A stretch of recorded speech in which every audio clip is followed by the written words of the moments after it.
Hello, and welcome to the LinkedIn Collective Studio, coming to you live from the 71st Cannes Lion Festival of Creativity. I'm Gail Moody-Bird, VP of Marketing for our Sales Solutions business here at LinkedIn, and I'm thrilled to be able to be joined today by Emily Ketchen, Global VP and CMO of the Intelligent Devices Group and International Markets at Lenovo, Taiko Yamamoto, CMO at Fujitsu, and Antonia Wade, Global CMO at PwC. In the session today, we'll discuss how these top CMOs are building the B2B organizations of tomorrow and what shifts lie ahead for the role of the CMO itself. I can't think of three more influential companies to be having this chat with, so let's jump in. Our B2B benchmark study, which you've probably seen, launched this week, and it reveals that B2B marketing is on the cusp of transformative change. As marketing leaders, talk me through the changes that you're seeing in your organization and how that's affecting you and how you're thinking about that in terms of your careers. And so, Emily, let's start with you. Yeah, thank you so much. Great question, and thank you so much for having us. It's great to be here. You know, marketing is in constant evolution, and I would say that change is the constant. We see all kinds of opportunities, very dynamic moments. I think in a lot of ways, our roles have become central to being like orchestra conductors, right? At the end of the day, the orchestra conductor gets the best out of each of the instruments.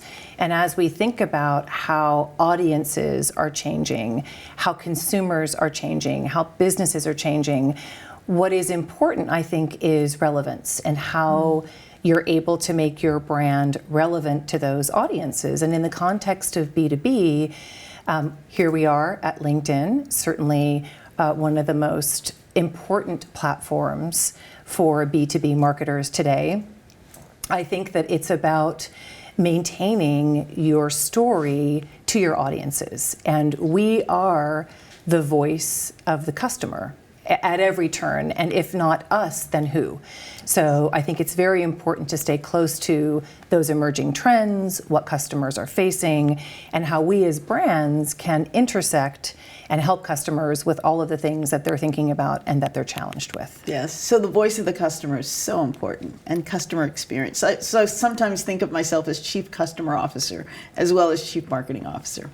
I think the only add I would make there is Chief Growth Officer, right? So yes, we are the ones who are responsible for the creation of the market of the things that we are marketing. So if we think about the advent of AI, for example, how important that will be to the world, how important it is today to the world, and certainly in our organization, bringing AI to device, your chief marketing officer has to create that market. And so that's the real opportunity. Yes, thank you, thank you. Taiko, same question. How are you thinking about your role today? Yeah, thank you very much for the great question. I joined Fujitsu for 4 years ago. From Microsoft and the IBM. I experienced a huge transformation in American-owned companies. I really wanted to use my experience to the Japanese companies, and Fujitsu is the #1 IT companies, and trying to expand more globally. Yeah, and a new CEO, catch me, and he really wants to use marketing as a kind of tools to transform the company. So the Fujitsu is now under the big transformation from product company to the services companies. And we launched a new business brand to focus on the sustainability transformation with digital. So under the purpose, the business brand is supporting to realize the purpose. And all the business is invested in that business brand. And so marketing is making a great contribution to transform the companies. Yeah. Well, speaking of growth, you're creating a new market for your business in the services area. And that's what it's all about. That's what makes it exciting. Thank you. Yes. Antonia, how about you? I think the way in which people are buying B2B services changed quite dramatically over the last few years. And we see more and more that our clients want to understand what the offer is through digital channels, for example, through recommendations from others, through case studies, PR. And in fact, in some cases, clients don't even really want to speak to a salesperson until they're quite well through kind of defining their problem. Yes, further down the customer journey. Exactly, and we call it like the debt of obligation, because if you start to talk to a that's provider an interesting term. What's that? Well, so if you start to talk to a provider too early, it's almost like you're implying that they're going to get some work. And actually, you don't necessarily want to do that. You want to do your own exploration. And so as marketers, not only are we doing the things that we always did, right, which is creating that kind of relationship with a customer really early on and through the whole process, right through into loyalty if you sell that type of service, but also that you now own the channels, which will give you the most valuable insights into what are the clients and the markets actually thinking. And that shift from kind of the salesperson or the account person knowing everything about the client to suddenly marketing having a very different view of the client, perhaps one that they might not express human to human because you're getting it through the digital channels, means that you have a level of insight and information which can really help to set you apart from your competitors, can really help having very meaningful conversations with your clients. And that new role that we have makes the importance of what we do very, very critical for companies that want to grow. So are you thinking seriously now about buyer intent? We talk a lot about signals, capturing customer signals. Is buyer intent a big topic for you? In professional services, once somebody kind of gets into contact with you, there's some level of intent already there because of the nature of the business. And so for us, it's less about signals of intent. It's more about trying to anticipate, of course, where is the client in their journey? Because actually sometimes they're still shaping what it is that they even want to solve the problem for. Yes. And so they're coming to us for information, or they're coming to us for information about regulation or thoughts on what's going to impact is the climate going to have on their business models. So they're not actually in the mode of looking for a provider at that point. And we think it's quite important to be able to create that relationship much further upstream, which means if you start to misunderstand that as intent and then the sales teams start kind of getting on the phone, actually you disrupt the relationship quite early on at quite a fragile stage. Yes, they're still formulating the question. Exactly. Yes, what are the problems? Exactly. I love that. That's so interesting. So, as you think about the markets over the next 3 to 5 years, one of the things CMOs are well known for is thinking ahead and kind of leading the strategy in the companies that we work for, quite honestly. So as you think 3 to 5 years ahead, where do you see this going in terms of the role, the functionality within the role, how you can advise other functions, including product? To the point that you made about marketers being able to see what's coming, super important for us to be able to spot the trends, to be able to be the voice of the customer. From our perspective, there is no doubt that we see AI coming. And a big part of what we're thinking about is what is the right way to market AI? And we are thinking about that also in the context of business. And so one of the things that I think is interesting that we're doing a lot of work on is technology for good.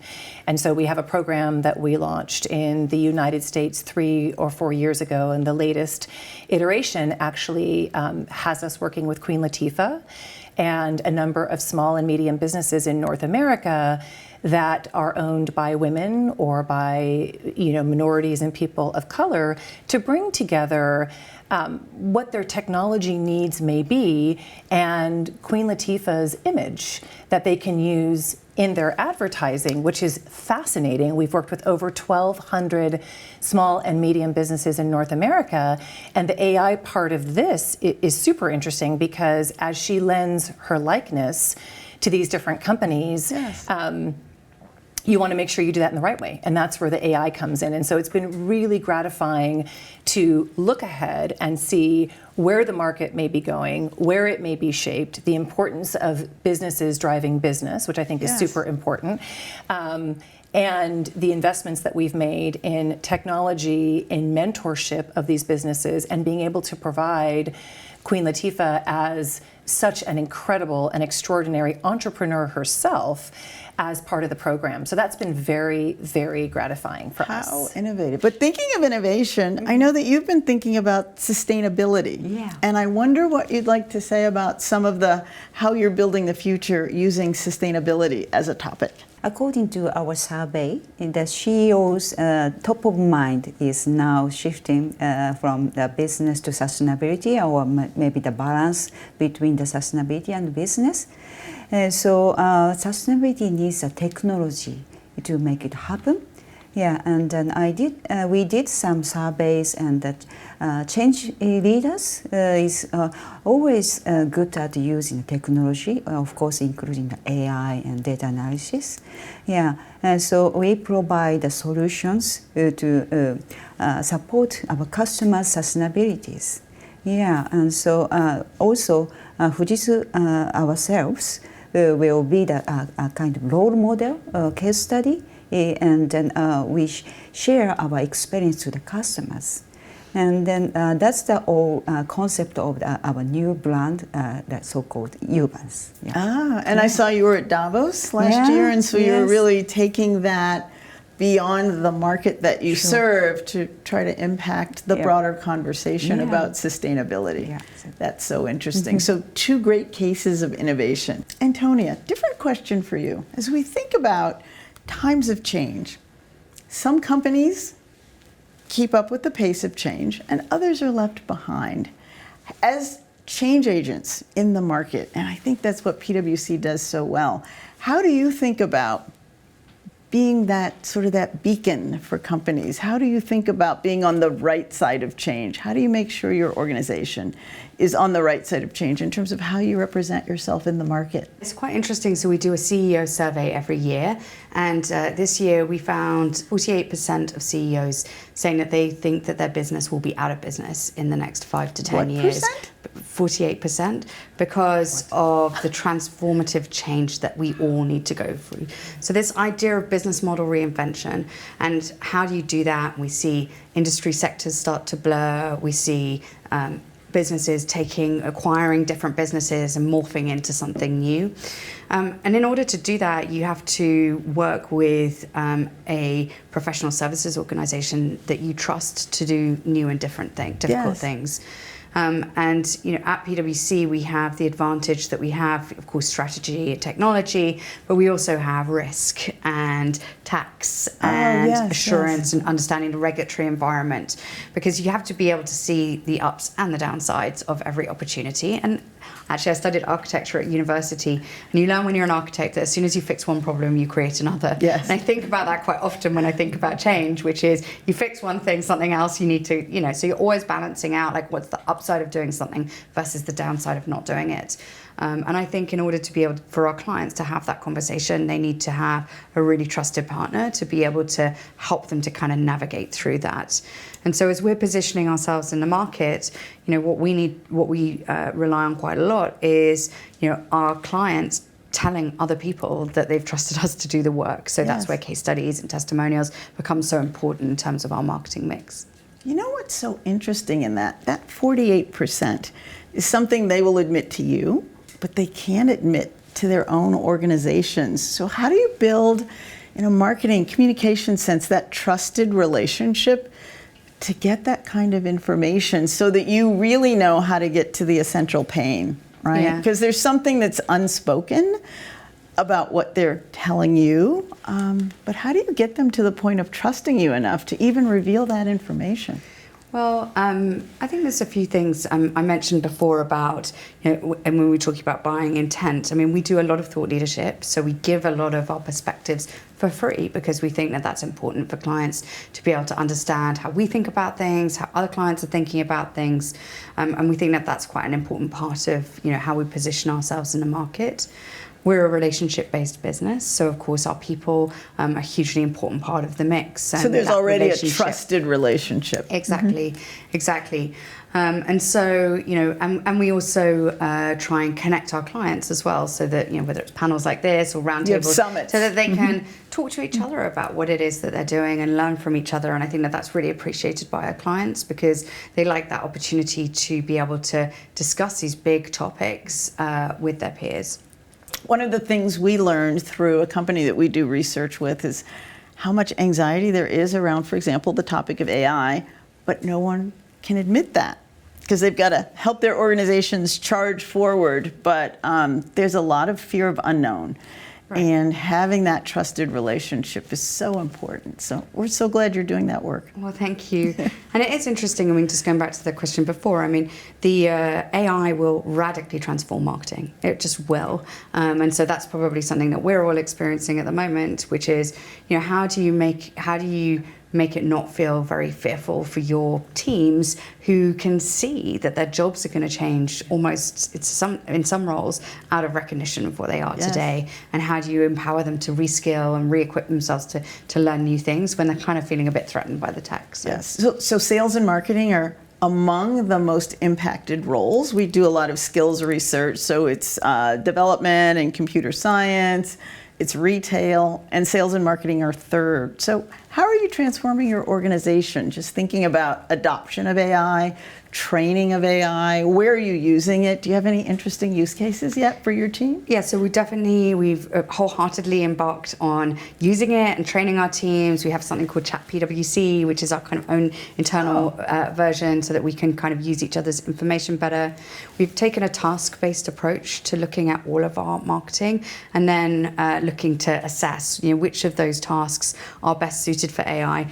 We're actually not doing this, but to share an anecdote from one of our clients that we were talking to, who said they did this task-based approach and then asked their employees what did they like doing least. And she said it was the most filled-in employee engagement survey they'd ever done. It's a great question. But it was part of this kind of way of making people feel like actually the AI is here to help me to get rid of the stuff that I don't want to do.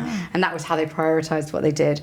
So we're looking at that. And then, of course, we were testing it, right? On content, on visuals, on brand compliance. There's a whole set of areas where we're trying it. But I would say that we're doing it with a level of caution, because the technology isn't there yet. And trust is such an important part of our brand promise. Yes. And so we have to be quite careful in terms of what we're prepared to allow to be done through the AI. Yes, understood. So Taiko or Emily, do you have thoughts about how you're using AI in your organizations and what it means for marketing of the future? I think it means so much opportunity in terms of taking away the mundane task, to be more strategic. But how are you thinking about it, Taiko? Yeah. Actually, I think marketing have a lot of data compared to other organizations like sales or finance. We have a huge number of the voice of customers or customers' behaviors, and so we should focus on analyzing those data and create an insight to the CEOs or CFOs and make some recommendations to the our stakeholders. Yeah, so the marketing role will become more important than ever. Using the data. Yeah, that's our. Are you vision. doing the analysis internally? Yeah, of course. Yeah, especially the voice of customers. Yeah. Mm-hmm. I love that's something that we can steal. I love that idea. And again, LinkedIn has so much data, 1 billion customers. We're looking at that, but there is then the issue of privacy.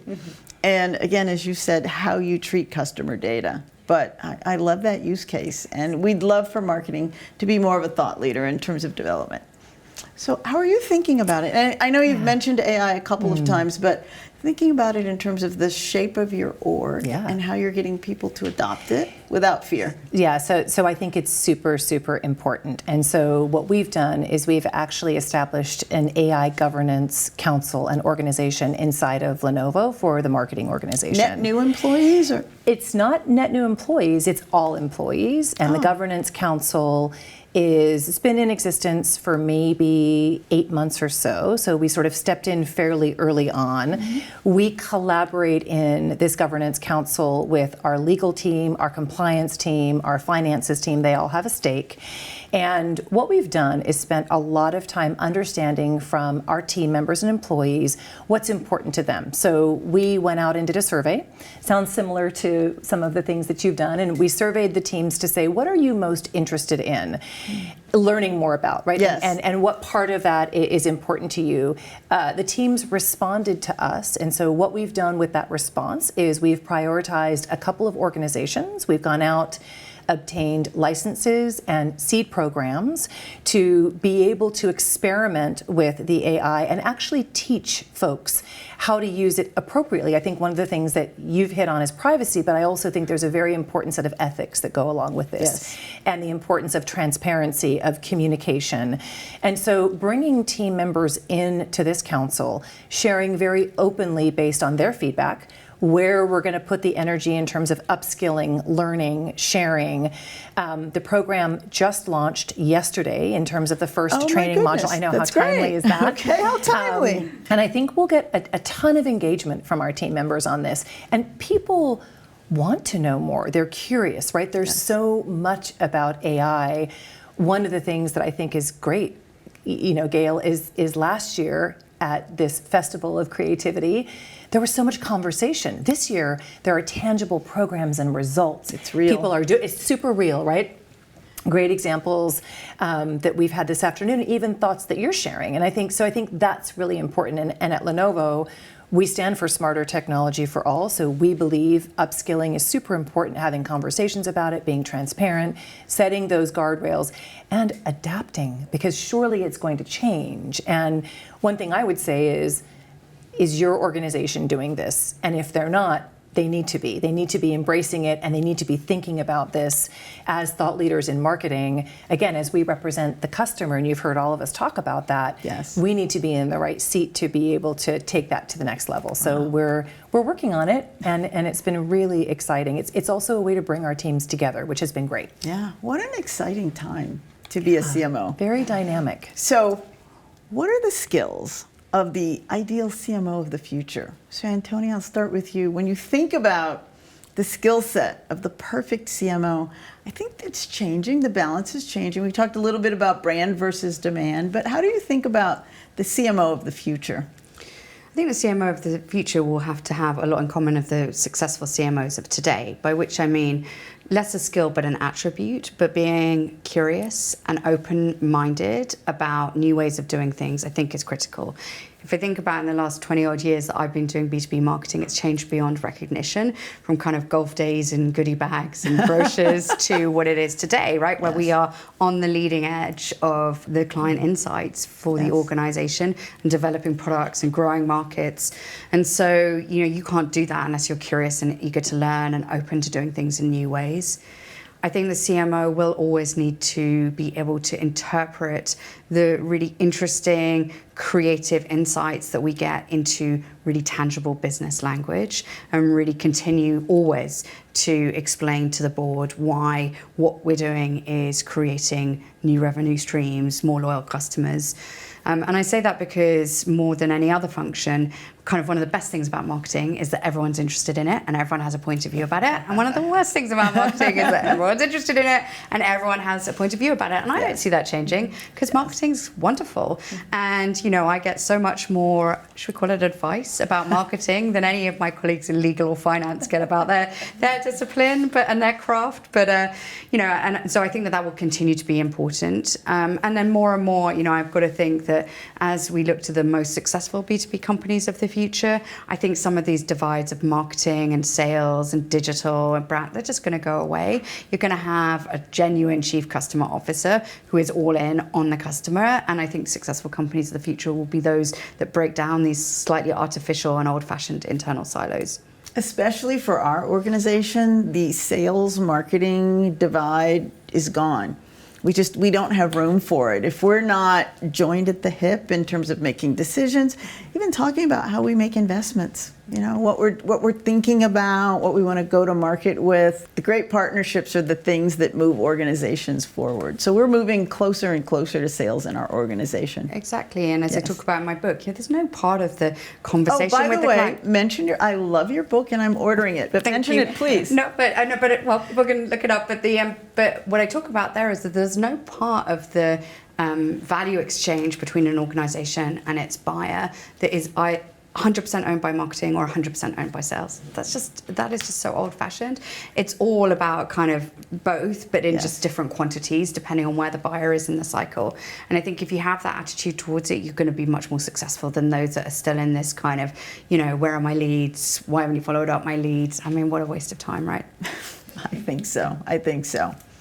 Taiko, how do you think about the CMO of the future and what are the skills? Yeah, I think the marketing is a very unique in terms of the brand is the art, and then also the demand gen is a science. I love that analogy. So Yes. I think we can learn two sides of the very important role. Yeah, so because AI make marketers more productive. So we can be more focused on the innovation and our art, and also more data analysis and scientific way of thinking.